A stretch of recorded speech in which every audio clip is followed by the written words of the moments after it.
They caught one in 1947, and we've been lied to ever since. Look at the soil displacement. This wasn't a weather balloon. Decades of silence, disinformation campaigns. Why hide it for so long? 2 extraterrestrial spacecrafts crashed over the New Mexican desert.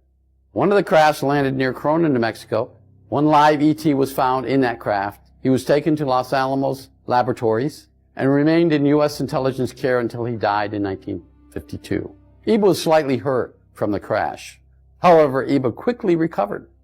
We found out Iba was a mechanic. Eventually, Iba was able to crudely communicate through hand motions and pictures. Iba was placed in isolation. U.S. military personnel didn't know if Iba was radioactive or could spread some type of germs to humans. U.S. doctors also were afraid that the humans could contaminate Iba with germs. Now, here we are in the late 40s, after World War II, our spacecraft crashed. We recovered the crash. Not only did we recover Iba, the one live ET in this crash, we recovered 5 of his comrades who were dead. Now in 1949, a rancher moving his cattle from a lower grazing area to a higher grazing area in western New Mexico near Paloma Peak found another spacecraft, identical to the one that crashed near Corona. This is 2 years later, a very remote area of New Mexico. So this civilization that we found a craft of and the creatures of, unfortunately all the ones that passed away, their bodies were decayed. Iba worked with military linguists in an effort to communicate. Iba was able to speak his language after a doctor was able to transplant a device in his throat. Prior to Iba having an implant in his throat, Iba was learning our language, seeing it, hearing it, interpreting it.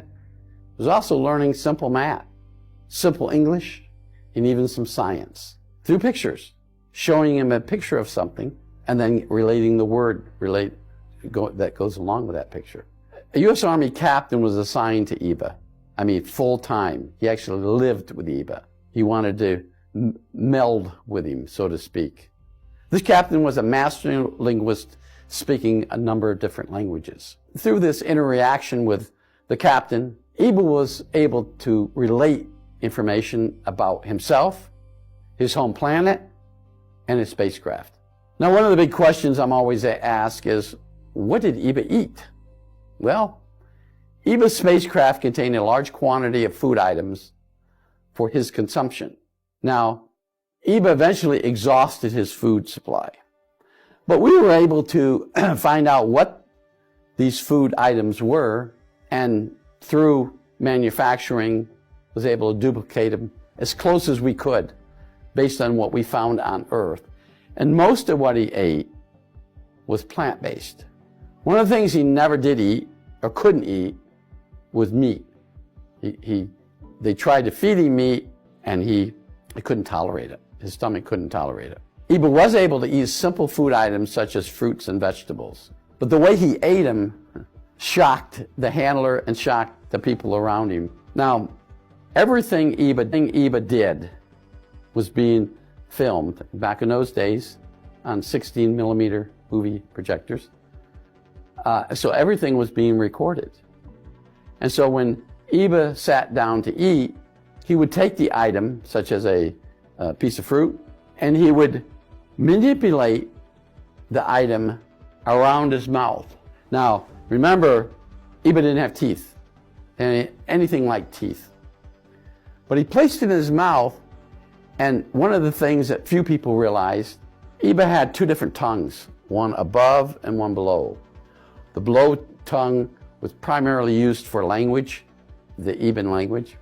The one above was the one with little suction devices that he would suck the juices out of the food.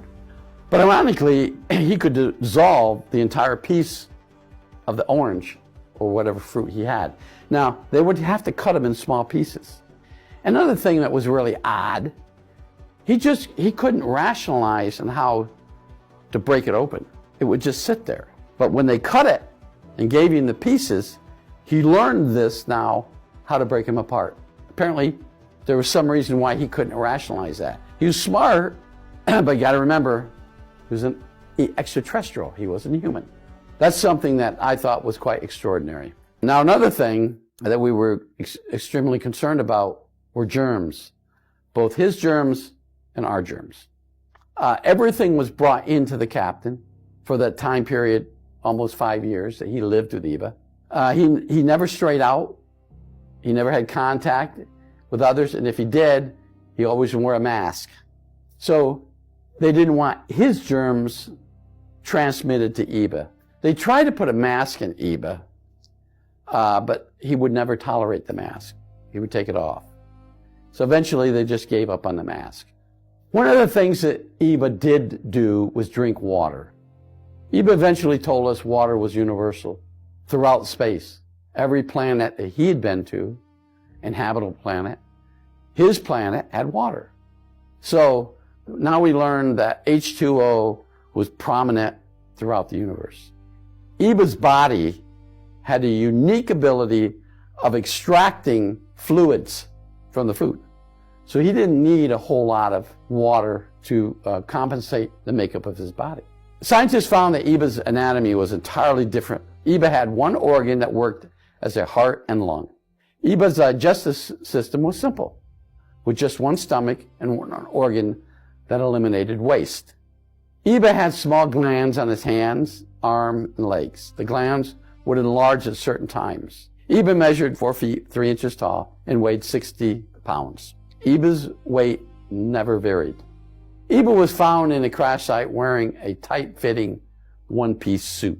The suit was all he needed to maintain the correct body heat. The suit was made of an elastic material that retained warmth and kept out cold. Scientists could not determine the material of the suit. Now here we got an extraterrestrial that wore this suit, one suit, didn't have any other clothes in the spacecraft, and that suit protected him from the heat and protected him from the cold. During experiments at Los Alamos, he was subjected to cold and heat. His body temperature never changed.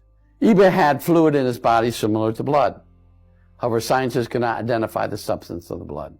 Iba lasted longer than he probably would have if his comrades had lived, because I'm sure the amount of rations he had for food would have been consumed by them too. Iba was always calm, kind, and very considerate. He was never excited, rude, or mean. Iba liked to touch people. His culture of holding and touching a person was a social norm for them. As he later explained to us, hugging and touching was a form of communications, social communications, to the Ibans. Iba was very docile. Even when scientists were poking and examining him, he seemed to understand why.